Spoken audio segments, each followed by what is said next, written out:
வாங்கிய கடனுக்காக கடந்த 7 வருடம் கணவன் மனைவி இருவரும் கை குழந்தையுடன் கைரேகை தேய காட்டுப்பகுதியில் வேலை பார்த்த காட்சிகள் அனைத்தும் சொல்லி மீளா துயரம்தான்.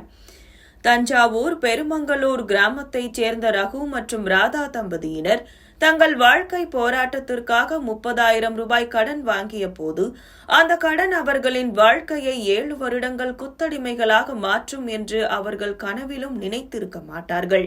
2018ஆம் ஆண்டு அதே பகுதியைச் சேர்ந்த பிரேமா என்பவரிடம் வாங்கிய கடனுக்காக வட்டிக்கு மேல் வட்டி போட்டு லட்சக்கணக்கில் பணம் தர வேண்டும் என மிரட்டப்பட்டுள்ளனர்.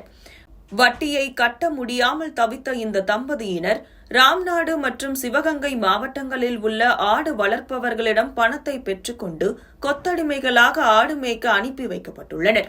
பல்வேறு இடங்களுக்கு கைமாற்றப்பட்டு இறுதியாக மதுரை அங்காடி மங்கலத்தைச் சேர்ந்த திருப்பதி என்பவரிடம் 2,70,000 ரூபாய்க்கு விற்கப்பட்டுள்ளனர். அனஞ்சியூர் கிராமத்தில் உள்ள ஒரு காட்டுப்பகுதியில் கை குழந்தையுடன் காலையிலிருந்து இரவு வரை ஆடு மேய்க்கும் கொத்தடிமைகளாக வதைக்கப்பட்டுள்ளனர்.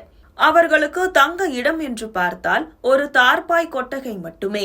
காலை மற்றும் இரவு வேளைகளில் மட்டும் உணவு, எந்தவித ஊதியமும் கிடையாது.